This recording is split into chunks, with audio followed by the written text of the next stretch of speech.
She was sitting alone at twin sister's wedding, until a billionaire said, "Pretend you're with me." Hello everyone.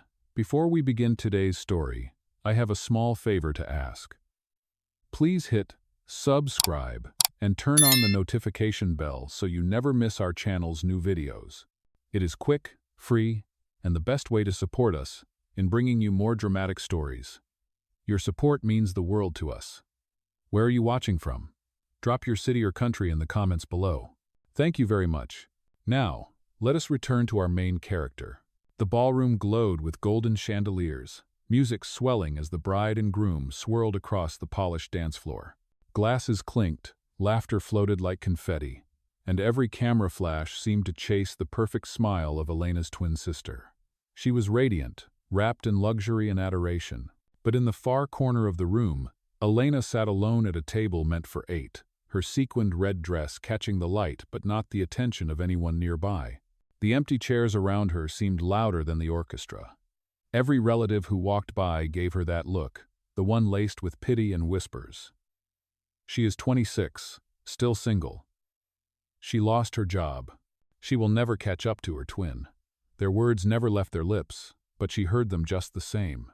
She tightened her grip on the napkin in her lap, eyes fixed on her untouched champagne flute. Her mother was too ill to attend tonight, and her father's seat was empty as always. Elena felt like the shadow of the bride, like she had been born only to highlight her sister's brilliance. Then, as the music shifted into a new waltz, she sensed someone stop beside her table. She looked up. A man stood there, tall, sharp suit tailored to perfection, dark espresso hair combed back, a glint of silver at his wrist. His presence cut through the noise of the ballroom as though even the chandeliers bent their glow toward him. His gaze was steady, deep brown eyes with flecks of amber, piercing but calm. He leaned just close enough for her to hear over the music. "Pretend you are with me," he said, voice low, controlled, leaving no room for hesitation. Elena froze. For a heartbeat, she thought she had misheard. But his hand was already extended, palm open, commanding, and yet strangely protective. Around them, heads were turning, curious eyes locking onto her like searchlights. If she refused, she would look like the forgotten twin, the pitiful sister sitting alone. If she accepted, she would step into a lie she did not understand. Her pulse pounded. He tilted his head slightly, a faint half-smile curling at his lips. "Right now, trust me." The weight of the room pressed down. The bride and groom spun past, laughter sparkling, while Elena felt herself drowning in comparison. Her chest tightened. She slipped her hand into his. The ballroom seemed to inhale as one. Cameras clicked. Gasps rippled across the tables. He guided her up with quiet strength, leading her into the spotlight. Elena's heels wobbled for a moment, but his hand steadied hers. The whispers swelled. "Who is she? Why is Adrian Blackwell with her?" Yes, Adrian Blackwell. The name flashed through Elena's mind as she realized where she had seen him before. The billionaire investor, the man whose face filled magazine covers, the one who never appeared with a date. And now, every guest at her sister's wedding was watching him hold her hand. Her lips parted, but no words came. She barely knew him. And yet, under the glare of judgmental eyes, his simple command felt like a lifeline. Elena had no idea that saying yes in that moment would change everything. The music carried on in the ballroom. But for Elena, time slowed as she stood beside Adrian Blackwell, the most unexpected man she could ever imagine, claiming her in front of everyone. Her sister glowed at the center of the celebration, adored by family, friends, and flashes of cameras, while Elena's presence on Adrian's arm drew a different kind of attention, suspicion, curiosity, even envy. She smiled weakly, just enough to survive the moment, but inside her chest her heart hammered with panic. When the dance ended and the newlyweds moved off the floor, Elena slipped her hand free the moment she could. She excused herself from the spotlight, weaving past tables of champagne glasses and towering floral arrangements until she reached the hallway outside the ballroom. The marble floors echoed beneath her heels as she pressed her back against the wall, drawing in a shaky breath. Her life had been collapsing for months, and tonight only reminded her of every failure she carried. She had lost her steady job at the local library when the funding was cut. With no income, She had been forced to give up her small apartment. Every night she split her time between sleeping on a friend's couch or staying in hospital waiting rooms beside her mother, who was battling chronic illness. Bills piled up. Collection letters came faster than she could open them. Her twin sister had always been the star. Brighter, stronger, endlessly admired.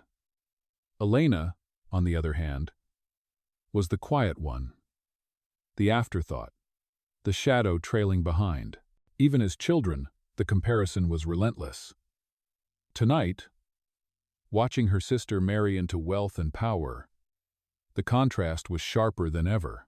Guests whispered it openly, asking why Elena had not managed to make anything of herself, why she looked tired, why she was alone. She pressed a hand against her chest, fighting the ache that rose like a tide. If her mother had been well enough to come, maybe she would have felt less invisible. But her mother was at home in a small rented room, her body weak, her medical treatments unfinished because Elena simply did not have the money to cover them. Every dollar went into survival, into groceries, into the electricity bill. Elena felt her throat tighten. Her red sequin dress had been borrowed, the shoes were worn from years of careful use. She had come tonight only out of obligation, to smile for photographs and pretend she was happy. Instead, she had become a target for gossip. The sound of footsteps broke into her thoughts. Adrian's voice followed, calm and steady. "You should not run away from them." She turned sharply. He stood in the hallway, his tall frame commanding even in the quiet space away from the music. His gaze was unwavering, almost too intense. "You do not understand," she whispered. "They look at me and they see failure. They see the wrong twin." For a moment, he did not speak. Then, with a surprising softness, he said, "I see someone who had the courage to stand beside me when the entire room was watching. That is not failure." Her chest tightened again, though in a different way. She wanted to argue, to tell him he had no idea how heavy her world was. Yet there was something in his eyes, an odd recognition, as if he knew what it meant to live under constant judgment. She lowered her gaze. "You do not know me." "Not yet," he replied. "But you will find that sometimes strangers see us more clearly than family ever does." The words stung with truth. Elena felt her defenses wobble. She thought of her mother's tired smile, of the empty fridge at home, of the job rejection emails she still had not deleted. The weight of being invisible in her own family pressed down until she could barely breathe. Adrian straightened his cuff, the subtle motion of a man in control. "Come back inside. Do not give them the satisfaction of seeing you hide." She shook her head. "You think this is about pride. It is about survival. I do not have the luxury of pretending everything is fine." His expression shifted just slightly, as if her words had struck a nerve. A flicker of something human, something vulnerable appeared before he masked it again. For the first time, Elena noticed that beneath his polished exterior, Adrian carried his own shadows. But she did not know what they were, or why he had chosen to pull her into this strange charade. As the music swelled again from the ballroom, she realized one truth. Her life was already unraveling, thread by thread.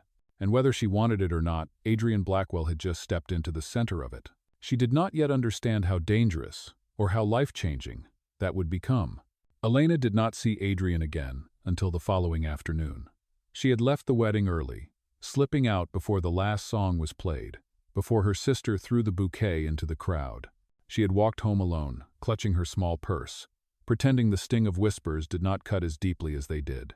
She had promised herself she would never again allow anyone to see her humiliation. But when the knock came at the small rented room where she stayed, she could not believe who stood at the door.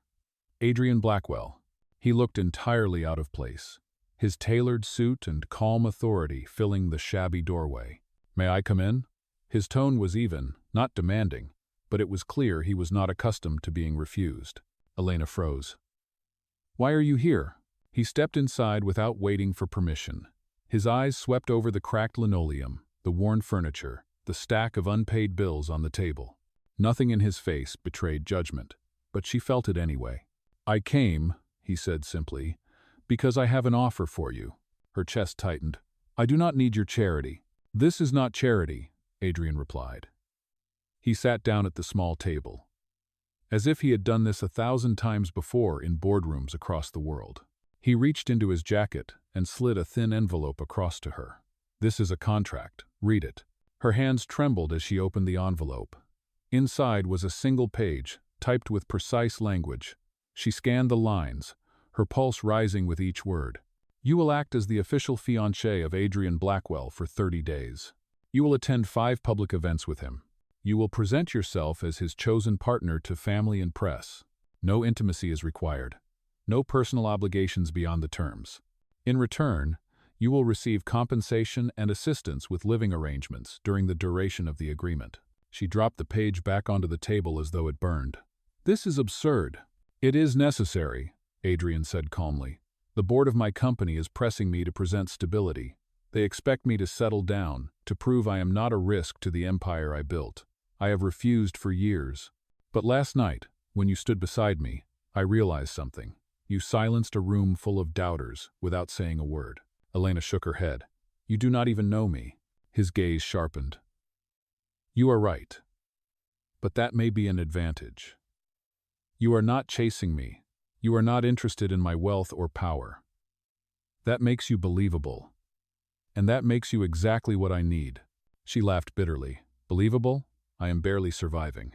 I have no home, no career, nothing to offer you except a reminder of everything I have lost."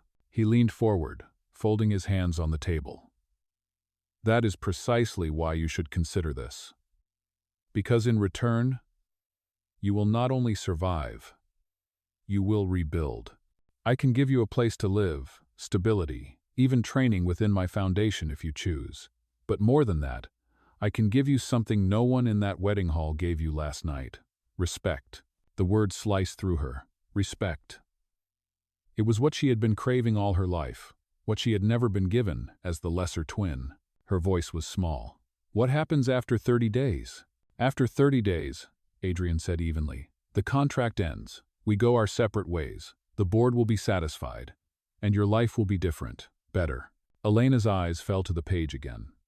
The words blurred as memories surged: her mother coughing in the night, the landlord warning of eviction, the relatives sneering at her empty chair. This contract was madness. It was also, in a cruel way, hope. She closed her eyes. "And what if I fail you? What if I make a mistake?" Adrian's lips curved into the faintest half-smile. "Then I will take responsibility. I always do." She opened her eyes and found his gaze locked on hers, steady and unflinching. For the first time, she felt the weight of his control, not as arrogance, but as certainty. He was a man who did not waver. Her fingers brushed the envelope. She told herself it was only paper, only ink. But she knew better. It was the doorway to a life she could never have imagined, a choice that could not be undone. At last, she whispered, "I will think about it." Adrian rose to his full height, adjusting the cuff of his sleeve with that familiar, practiced motion. "Do not take too long, Elena. Opportunities do not wait forever." And with that, he left her standing in the silence of her small room, the contract trembling in her hands, her future already bending in a direction she could not yet see. Elena signed the contract 2 days later. Her hands had trembled as she wrote her name at the bottom of the page, but once the ink dried, there was no turning back. The next morning, a sleek black car waited for her outside the small building she had been renting. The driver opened the door with precision, and she stepped inside, clutching the borrowed red dress in a garment bag, as if it were her only shield. The ride ended at a high-rise tower of glass and steel. Inside, Adrian's private team was waiting. They led her into a suite that looked more like a movie set than reality mirrors, rimmed with glowing lights, racks of gowns, rows of shoes, tables filled with jewelry.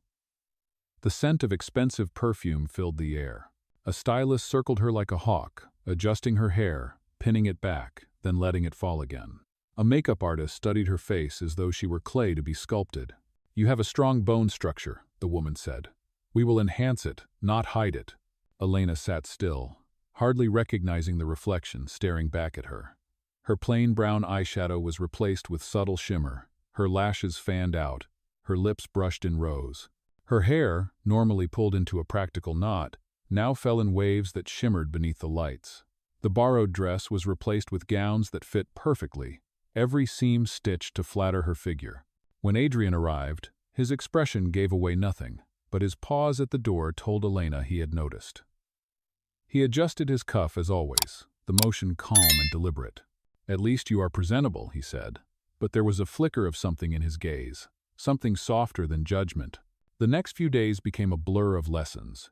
She was taught how to hold a champagne glass by the stem, how to rise from a chair with grace, how to walk in heels without faltering. She stumbled more than once, and her cheeks burned every time she fell out of step. At one point, the etiquette instructor sighed and muttered, "She will never pass." Elena's temper flared. "Then why am I even here?" Adrian's voice cut through the room, sharp and controlled. "Because she is real, and that is what none of you can teach." The instructor fell silent, and Elena felt her chest tighten. His words lingered long after the lesson ended. That evening, Adrian insisted they practice a waltz. The ballroom inside his penthouse was empty except for them. His hand settled at her waist, firm but not intrusive. Her other hand rested against his shoulder. The music began. "You are stiff," he observed. "I am trying," she muttered, focusing on her steps. "You are overthinking." His gaze locked onto hers, deep and unwavering. "Let the music guide you." For a moment she forgot the rules, the contract, even the debts waiting outside these glass walls. She simply moved with him.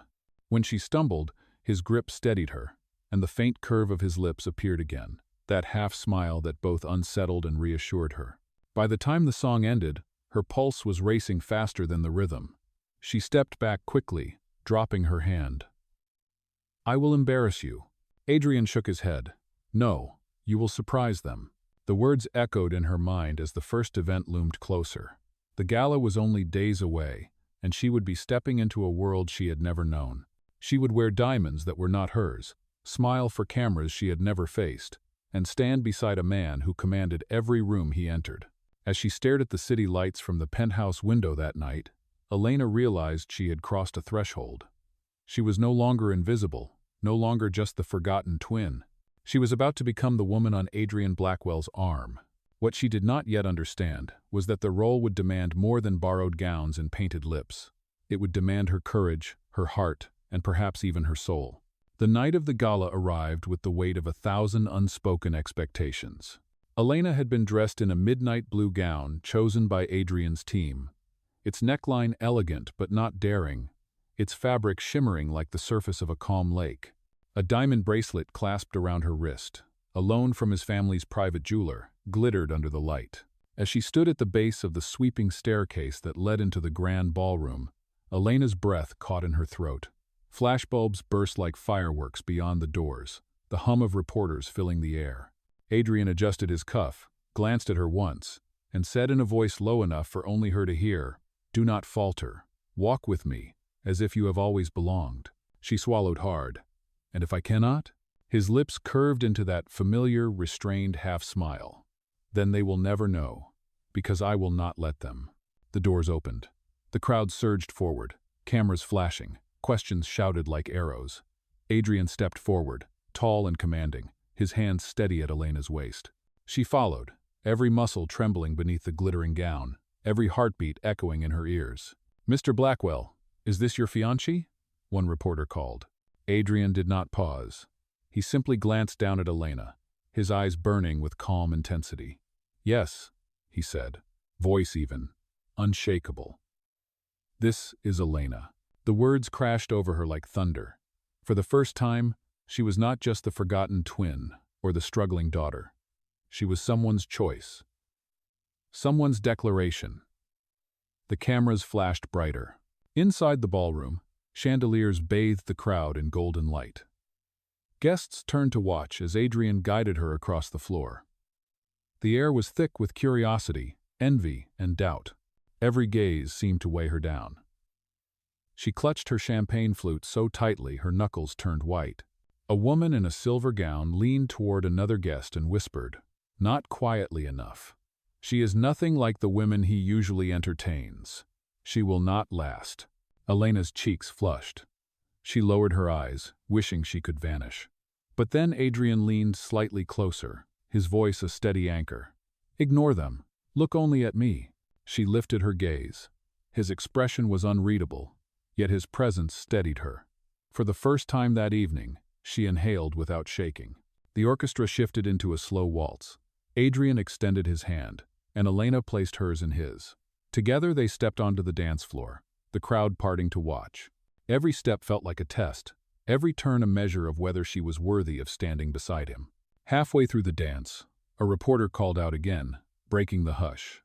"Mr. Blackwell, why her? Why now?" The question sliced through the room. Elena froze for a fraction of a second, panic flooding her chest. Dozens of eyes pinned her in place, waiting for her to stumble, to fail. But something inside her shifted. She remembered her mother's soft voice telling her that dignity did not come from wealth, but from how one carried themselves when no one believed in them. She thought of every night she had felt invisible, every moment she had been dismissed as the lesser twin. And suddenly, she knew she could not remain silent. She turned her head just enough for her voice to carry. Because he deserves someone who sees him as human, not as a headline. The ballroom fell into a stunned silence. For a breathless moment, not even the orchestra played. Then whispers began again, softer this time, uncertain, shaken. Adrian's gaze locked onto hers, unreadable but sharp, as if her words had cracked something inside him. His grip tightened slightly on her hand, grounding her. The song ended, but the echo of her voice lingered long after the final note. Elena did not know if she had saved herself or doomed herself, but one thing was certain: she was no longer invisible. She had spoken, and the world had listened. And in that moment, she caught the faintest flicker in Adrian's eyes. Not cold, not commanding, but something dangerously close to admiration. The gala ended with Elena, still trembling from the weight of her own words. She had spoken without planning, without calculation, and yet the room had fallen silent. Even Adrian, the man who seemed carved from stone, had looked at her differently after that moment. His eyes had softened, if only slightly, as though he had glimpsed something in her that he had not expected. In the car ride back to his penthouse, neither of them spoke for a long time. The city lights flickered past, casting stripes of gold across the leather seats. Elena held her hands tightly together in her lap, afraid that if she loosened her grip she would fall apart. Finally, she whispered, "I should not have said that." Adrian turned his head, his expression calm. "You silenced them in one sentence. That is something most people cannot do." "I made a scene," she said, her voice breaking. "You made them listen," he corrected. His tone was even, but there was a quiet conviction in his words that caught her off guard. When they arrived at the penthouse, Elena expected to be dismissed. But instead, Adrian led her out onto the wide terrace. The night air was cool. The city stretched out beneath them like a field of stars. For a moment, neither of them moved. Finally, he spoke again, softer this time. "Do you know why I avoid family gatherings?" She shook her head. "My father built his fortune on power and fear. My mother tried to balance it, but she died when I was still young. After that, the house was just business. Deals. Transactions. Expectations. Nothing felt real. Every dinner was a negotiation. Every holiday was a performance." Elena turned to look at him. His profile was sharp under the city lights, but for the first time, she saw not the billionaire everyone whispered about, but a man carrying the weight of memories that had scarred him. She whispered, "That is why you do not believe in family." He nodded once. "Trust is dangerous when everyone wants something from you." Silence stretched between them, but it was not heavy.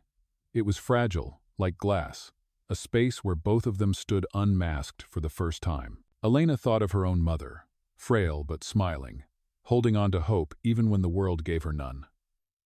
"My mother never had wealth," she said quietly. "But she taught me that family is not about perfection. It is about showing up for each other, even when everything is falling apart." Adrian's eyes flicked toward her, steady and searching. "And you still believe that?" "I have to," she answered. "Otherwise I would have nothing." He studied her for a long moment. The city hummed below them, 1,000 lives unfolding.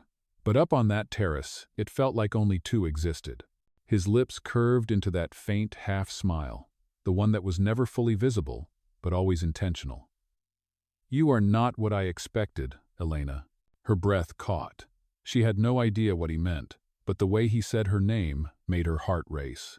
When she finally turned to go inside, His voice stopped her. "Stay." She froze, glancing back. "I am not asking you to stay forever," he said evenly, "but tonight stay." It was not a command. It was not a negotiation. It was something else entirely. An invitation, fragile and dangerous. Elena hesitated, her pulse racing, before she nodded slowly. She knew the contract had rules, that emotions had no place in their arrangement. But as she stood on that terrace with Adrian Blackwell, she felt the line between what was written and what was real begin to blur. And though she could not explain why, she no longer feared it. The days following the gala brought whispers that spread like wildfire.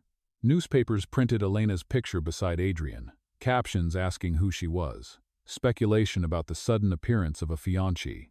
Social media turned her into a mystery, some calling her elegant and refreshing, others questioning her background, her worth, her very presence. Elena tried to ignore it, but each headline felt like a stone placed on her chest.